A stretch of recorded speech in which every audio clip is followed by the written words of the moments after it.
Welcome, strangers. Welcome back, peeps, to the next chapter of the Miller's Adventures. Yes, today I'll be explaining the Reaver build I use for Perilous Difficulty. With the Reaver, with my build, you can solo lower difficulties with routine and somewhat of threatening. You just gotta manage your own abilities and do it all correctly, as well as known how to do it. Depends on if you're going against demons, Venatori, or Red Templars. With that being said, I am going to show you the build order of how I use my abilities and how I spec them, so you guys can get a progressive idea of how this works. Okay, so from there, first ability we're going to go for is Ring of Pain.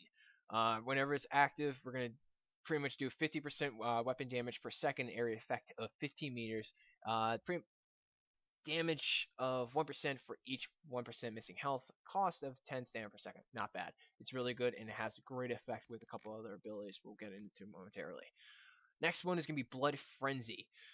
You're going to get a damage bonus of 5% for every 10% missing health with a nice strength unlock +3. From there, we're going to go with Scenting Blood.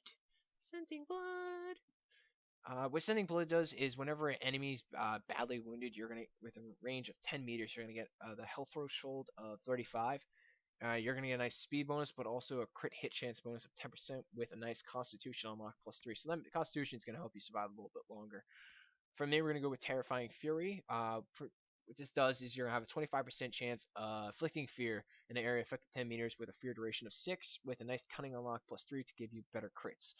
From there, we're gonna go with Rampage. Rampage is awesome. Like, it is probably the mandatory part of being a Reaver. Like, I cannot stress this enough.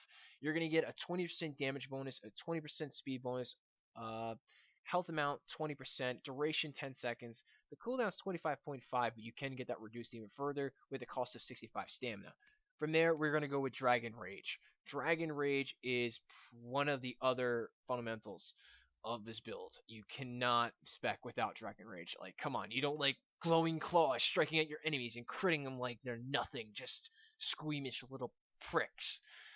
But in my case, yes, I love this ability. Yes, I do. Alright, what it does is pretty much you deal 150% weapon damage per strike, and you also get a damage bonus for 1% for every 1% missing health. But on top of it, though, it's going to cost you 2% of your health for every strike. But if you have Ring of Pain with it, you're going to get a nice 50% damage bonus. Now, the next ability we're going to go with is Ravage. The reason why I went with this is because I love Devour. Devour is another great combination with Dragon Rage, as well as the Ring of Pain.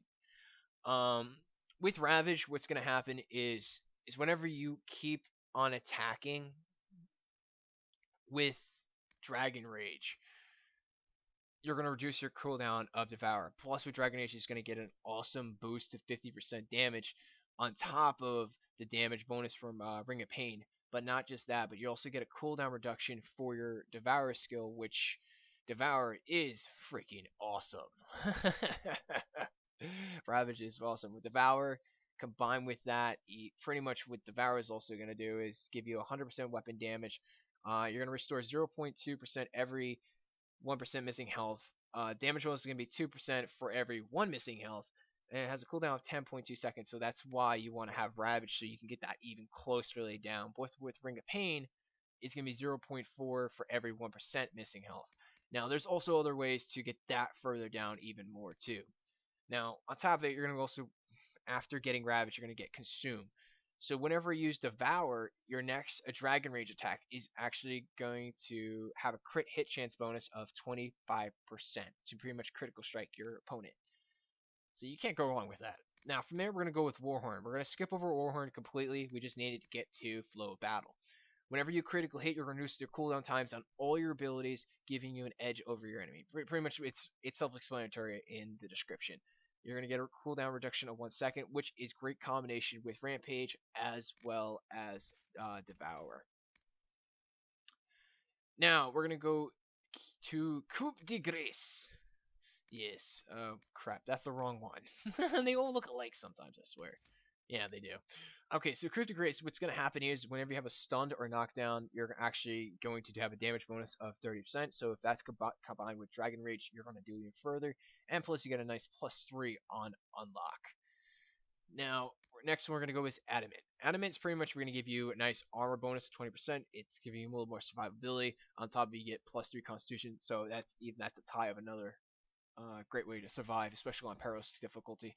It it will help you a lot. From there, we're gonna also go with Deep Reserves. Deep Reserves is a stamina regeneration trait. When you're at the stamina threshold of 50%, your stamina regeneration is gonna go pretty much bonus of 50% on top of what you originally have as your stamina regeneration, and you get a nice +3 strength on unlock. From there, we're gonna go back to Bloodlust, and we are going to pick up, or you're gonna pick up Bloodbath. Bloodbath, what's going to happen is Devour and Dragon Rage now are going to have the 20% chance to weaken your target. And plus on top of it, you're going to have +3 on strength. Yay! And then on for that, we're going to go with Fever. Pretty much whenever an enemy dies from you, either you attack it or when your teammate kills. Sorry, when you kill a target or your teammates kill a target within the 10 meters, you're going to get a damage bonus of 30% for 5 seconds. And this can continuously happen if you continuously kill or your teammates keep continuously killing enemies around you.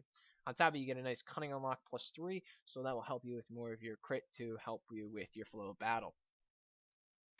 From there, we are going to go to... Oh, where are we going from? Oh, yes. We're going to, the Assault Tree, and we're going to pick up It'll Cost You. Sorry, I had like a blonde moment right there.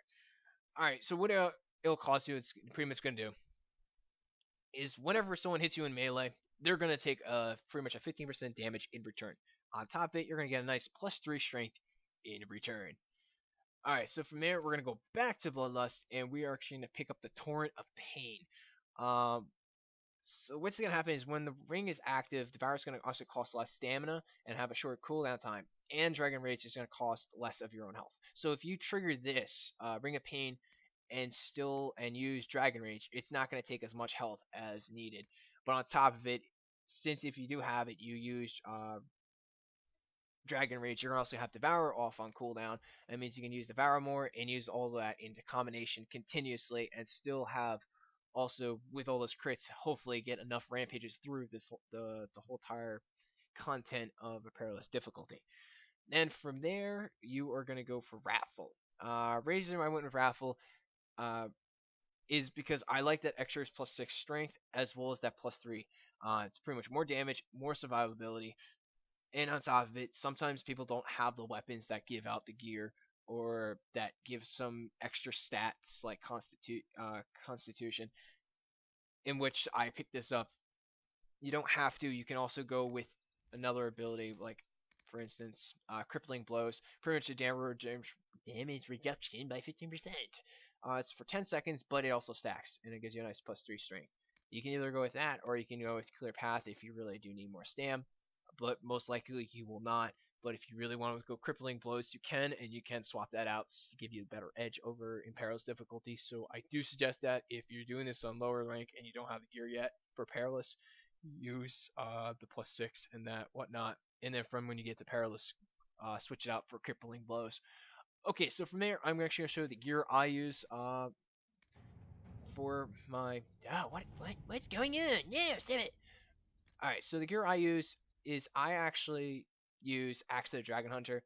Due for the fact is that I have a 28% crit hit chance plus with a 5% extra damage for each enemy within 8 meters. So with Perilous, it is greatly phenomenal. You just gotta make sure you do everything correctly so you do not die.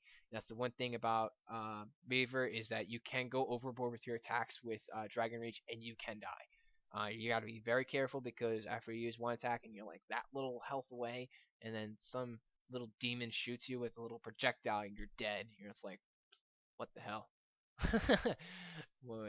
So that's why you want to keep Dragon Rage up as much as possible.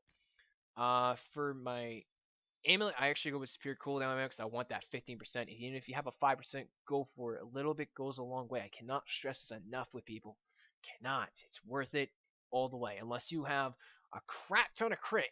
I mean, you prestige your thieves or so many times that you're at the full max crit, then you don't need it. That's all I gotta say. But if you do want it, use it. You'll be happy. All right, for my build, I actually went with 10% heal bonus. That's actually great with combination with Devour, as well as with the 5% heal on kill. So with in combination with my gear, not my gear, but yeah, with my gear as well as my traits, you can get some nice plentiful of health back, especially since you are a Reaver. And lastly, I also got Ring of Armor Pen, times 10%. It helps out in the long run. You can swap it out if you have better rings for it, as well as you can swap your belt out if you can survive a lot longer perilous and you think that you can do without the heal bonuses and etc. Then go for it. All right, peeps, that was the Reaver build for Perilous. I'll see you guys in the next chapter. Stay awesome.